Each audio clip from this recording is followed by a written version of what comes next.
আসসালামু আলাইকুম, স্বাগতম জানাচ্ছি আরএল পাঠশালার আরও একটি চমৎকার ক্লাসে। আজকে আমরা পদার্থবিজ্ঞানের খুব গুরুত্বপূর্ণ একটা টপিকস নিয়ে আপনাদের সামনে হাজির হয়েছি। আজকের টপিকসটা হচ্ছে কারশফের সূত্র, অর্থাৎ চলতরিত অধ্যায়ের কারশফের সূত্রটি খুবই গুরুত্বপূর্ণ এবং এই কারশফের সূত্রটি বুঝতে গিয়ে আমাদের অনেক কাঠখড় পোহাতে হবে। আজকে আমি তোমাদের এই কারশফের সূত্র এমন সহজভাবে শিখিয়ে দেব যে কারশফের সূত্র থেকে যে অঙ্কগুলো বা কারশফের সূত্র সংক্রান্ত যত জিনিস আছে এটা আমি পর্ব আকারে আলোচনা করার চেষ্টা করব। তোমাদের একদমই যেন সহজভাবে বুঝিয়ে দেওয়া যায় তার একটা সহজ পদ্ধতি আমি তোমাদের শিখিয়ে দেব। তো আর কথা না বাড়িয়ে আমরা কারশফের সূত্রের ভিতরে চলে যাই। কারশফের সূত্রটা আমরা জানি, কোনো বর্তনীর ভিতর দিয়ে প্রবাহমাত্রা এবং বিভব পার্থক্য বের করার জন্য বিজ্ঞানী ওহম একটা সূত্র দিয়েছিলেন। সূত্রটা হচ্ছে V=IR। সূত্রটা কি? V=IR। তো এই সূত্রটা থাকতে এখান থেকে আমরা ভোল্টেজ এবং প্রবাহমাত্রা বের করতে সহজেই পারতাম। তো এই সূত্র থাকতে তো কারশফের সূত্র কেন দরকার হলো বা কারশফের সূত্র কেন প্রয়োজন হলো, এটা যদি তোমাদের মাথায় না ঢুকে তাহলে আমি সহজভাবে বুঝিয়ে দিচ্ছি। যদি এক বা একাধিক কোনো বর্তনীতে এক বা একাধিক তড়িৎ উৎস থাকে তাহলে ওহমের V=IR সূত্র দিয়ে সেই সার্কিটটাকে সমাধান করা সম্ভব নয়। ওই সার্কিটটাকে সমাধান করার জন্য আমাদের বৈজ্ঞানিক কারশফের সূত্রের সহযোগিতা নিতে হবে।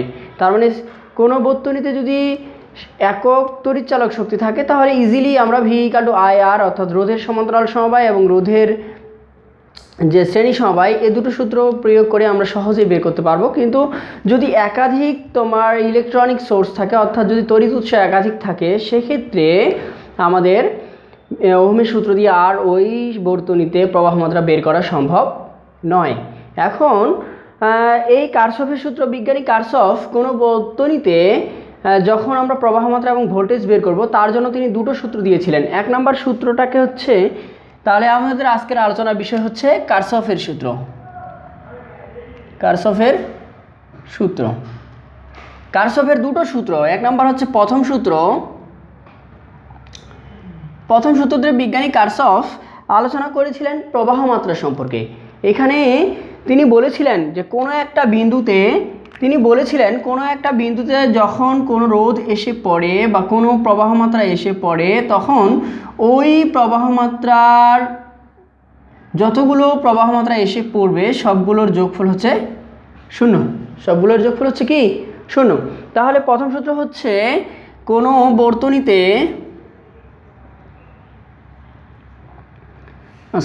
বিন্দুতে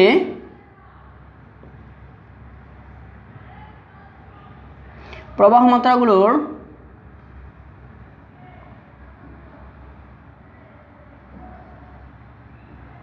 যোগফল পরস্পর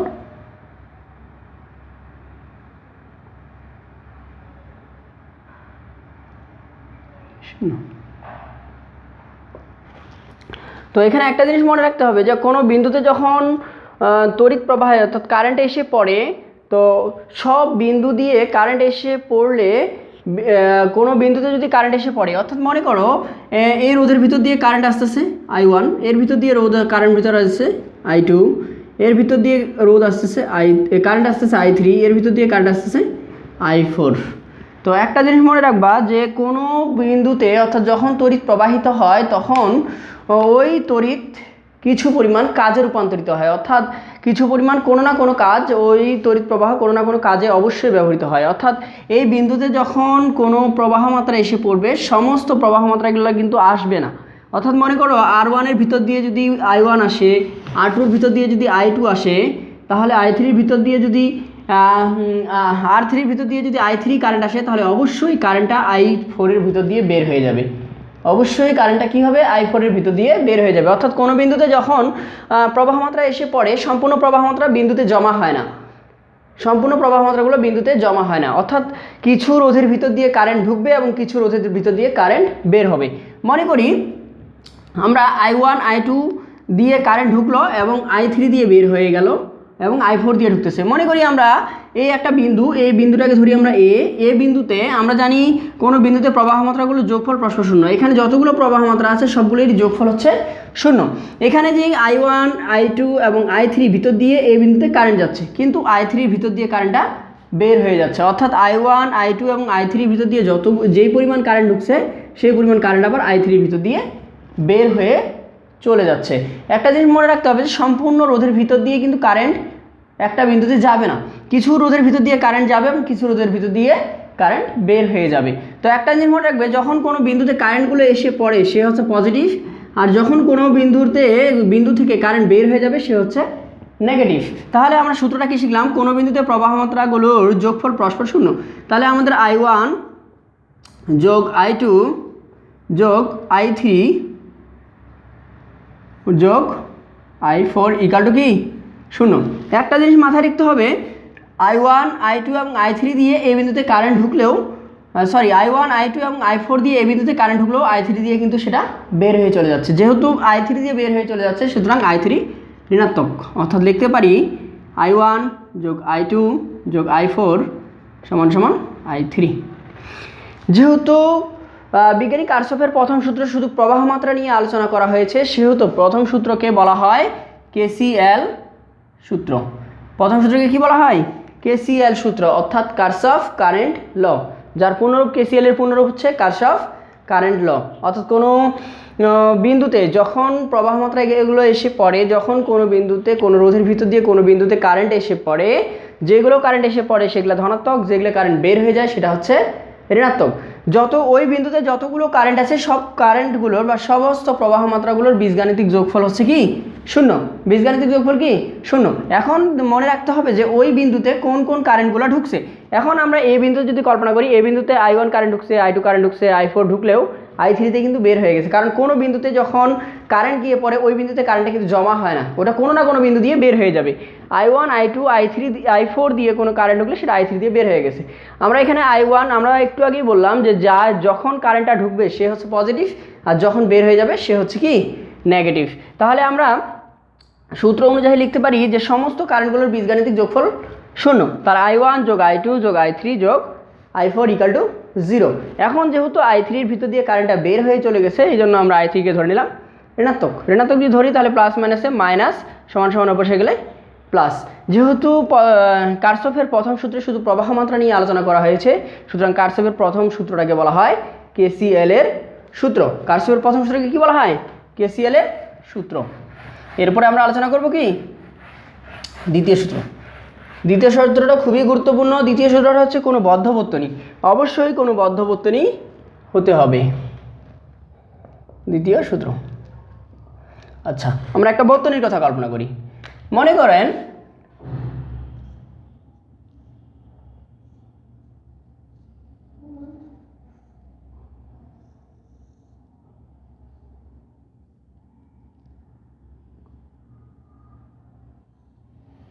এখানে এক বা একাধিক ব্যাটারি আছে। এখানে E1 ধরি, R1 R2 R3, এটা E2।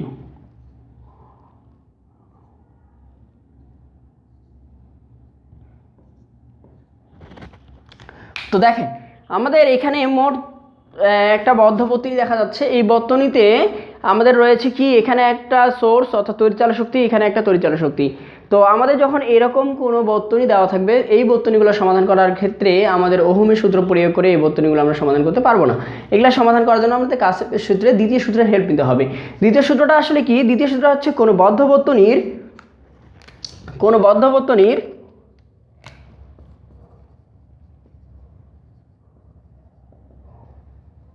মোট উপাদানগুলোর, কোনো বদ্ধ বর্তনীর বিভিন্ন উপাদানের রোধ, যেমন R1 বিভিন্ন উপাদানের রোধ এর সাথে সংশ্লিষ্ট প্রবাহ মাত্রার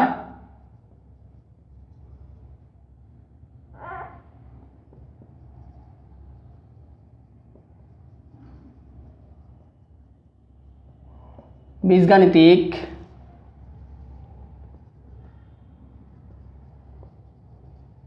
যোগফল এদের তড়িৎচালক শক্তির সমান।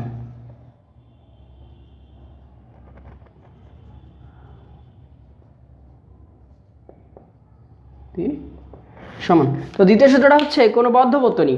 এখন এই বর্তনীটার বদ্ধ অবস্থা কিন্তু দুইটা, এটা একটা বদ্ধ অবস্থা, এটা একটা বদ্ধ অবস্থা। কোনো বদ্ধ বর্তনীর বিভিন্ন উপাদানগুলোর সাথে বিভিন্ন উপাদানের যে রোধগুলো রয়েছে, যেমন R1 R2 R3, এই যে রোধগুলো রয়েছে এর সাথে যে সংশ্লিষ্ট, অর্থাৎ R1 এর ভিতর দিয়ে যে কারেন্টটা যাচ্ছে I1, R2 এর ভিতর দিয়ে যে কারেন্টটা যাচ্ছে I2, R3 এর ভিতর দিয়ে যে কারেন্ট যাচ্ছে I3, এই R1 এবং I3 এর গুণফল প্রবাহ মাত্রার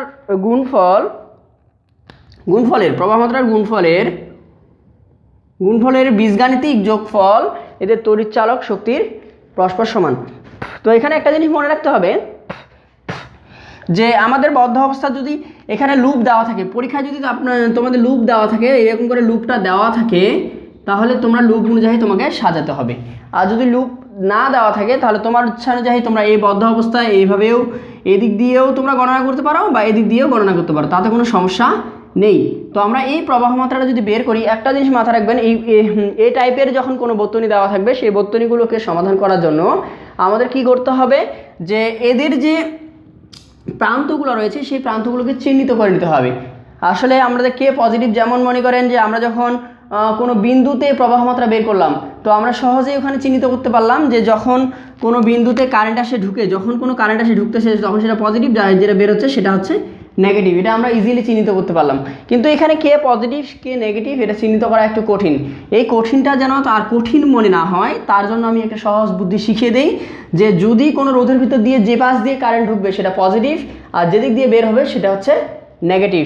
আমরা জানি এই যে এখন দেখেন, এই যে ব্যাটারির বড় প্রান্তটাকে বলা হয় পজিটিভ, ব্যাটারির বড় প্রান্তকে বলা হয় পজিটিভ, ছোটো প্রান্তটা হচ্ছে নেগেটিভ। আর একটু আগে বললাম যে কোনো বদ্ধবর্তনী রোধের যেদিক দিয়ে কারেন্ট ঢুকবে সেটা পজিটিভ, যেদিক দিয়ে বের হবে সেটা হচ্ছে নেগেটিভ। তাহলে এই রোধের এটা হচ্ছে পজিটিভ, এটা হচ্ছে নেগেটিভ। যেহেতু এই রোধের ভিতর দিয়ে এদিক দিয়ে কারেন্ট ঢুকছে, সেহেতু এটা পজিটিভ, এটা নেগেটিভ, আর এটা পজিটিভ, এটা নেগেটিভ। ঠিক আছে? তো আমরা এখন এই বদ্ধ অবস্থার যদি আমরা তোমার কেভিএল সূত্র বের করতে চাই, এই বদ্ধ অবস্থায় যেহেতু আমরা কেভিএল সূত্র বের করতে চাই, তাহলে আমাদের লুপ হয় এদিক দিয়ে নিতে হবে, না হয় এদিক দিয়ে নিতে হবে, যেটা খুশি সেটা আপনারা নিতে পারেন। তো যদি আমরা এদিক দিয়ে লুপটাকে কল্পনা করি, তাহলে আপনারা এখান থেকেও স্টার্ট করতে পারেন, এখান থেকেও স্টার্ট করতে পারেন, এখান থেকেও স্টার্ট করতে পারেন, তাতে কোনো সমস্যা নেই। এখন স্টার্ট করার সময় একটা জিনিস মনে রাখতে হবে যে আপনি যে কাজটা শুরু করেছেন, যে সেই কাজটা হচ্ছে কি, এখানকার পজিটিভ, যদি এই প্রান্ত থেকে কাজ শুরু করেন তাহলে এখানকার এই প্রান্ত নিতে হবে। অর্থাৎ আমরা জানি এই উৎসের প্রথম প্রান্ত হচ্ছে নেগেটিভ, আর এর প্রথম প্রান্ত হচ্ছে পজিটিভ, আর এই R2 এর প্রথম প্রান্ত হচ্ছে পজিটিভ। যদি প্রথম প্রান্ত দিয়ে কাজ শুরু করেন তাহলে সবগুলোরই প্রথম প্রান্ত নিতে হবে।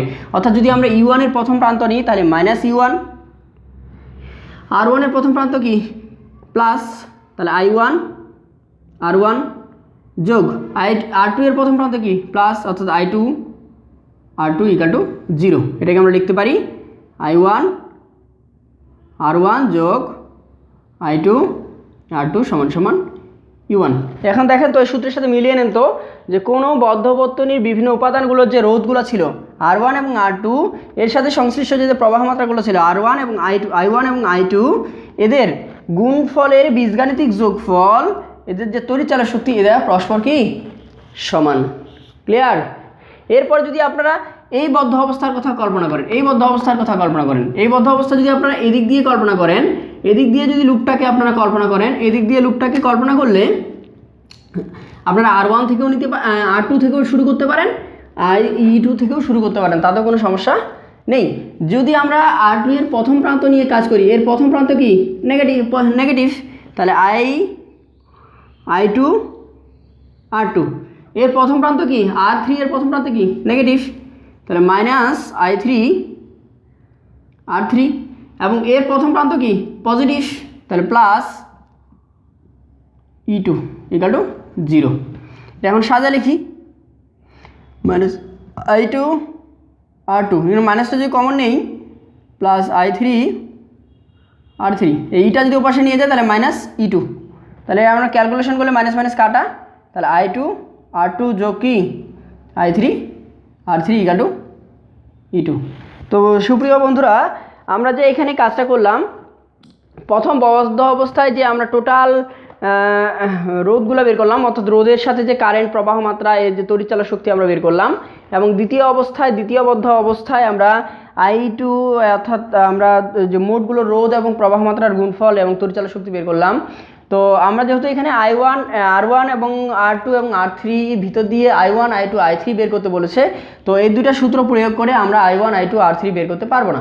এটা বের করার জন্য আমাদের এখানে কি করতে হবে, কোনো একটা বিন্দুতে KCL এর সূত্র নিতে হবে। কারণ আমরা জানি যে যদি আমরা যদি তিনটা মান বের করতে চাই তাহলে তিনটা সমীকরণ দরকার, কিন্তু আমাদের এইখানে বের হয়েছে কয়টা সূত্র, দুইটা সূত্র। তো এই দুইটা সূত্রকে বলা হয় KVL এর সূত্র। এই দুটাকে বলা হয় কি, KVL এর সূত্র। যেহেতু আমরা দ্বিতীয় সূত্রে বদ্ধ বর্তনীর প্রবাহ মাত্রা বের করার জন্য আমাদের কি করতে হচ্ছে, অর্থাৎ ভোল্টেজ, অর্থাৎ আমরা জানি V = IR, তাহলে এটাকে যদি আমরা V2 এবং V3 ধরি, তাহলে V2 + V3 সমান দাঁড়াচ্ছে কি E2, অর্থাৎ এখানে সম্পূর্ণটাই কিন্তু আসলে ভোল্টেজের কারবার আসতেছে।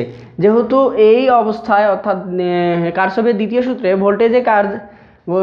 সমস্ত রোধের ভিতর দিয়ে ভোল্টেজ এবং ভোল্টেজের কথাই বের করা হয়, বা বিভব পার্থক্য বের করতে বলে, সেহেতু আমরা বলতে পারি এটাকে KVL এর সূত্র, অর্থাৎ কারশফ ভোল্টেজ ল, অর্থাৎ আমরা কারশফের দ্বিতীয় সূত্রকে KVL বলতে পারি। কারশফের দ্বিতীয় সূত্রকে আমরা কি বলতে পারি, KVL বলতে পারি। তো সুপ্রিয় বন্ধুরা, আমরা আলোচনা করার জন্য আমরা কি করলাম, প্রথমে কারশফের প্রথম সূত্রের ক্ষেত্রে একটা বিন্দু কল্পনা করলাম, সেই বিন্দুতে যতগুলো প্রবাহ মাত্রা এসে সংযুক্ত হলো, একটা বিন্দু কল্পনা করার পরে যতগুলো প্রবাহ মাত্রা এসে সংযুক্ত হলো সেটাকে ধরলাম পজিটিভ, যেটা বের হয়ে গেল সেটাকে ধরলাম আমরা নেগেটিভ।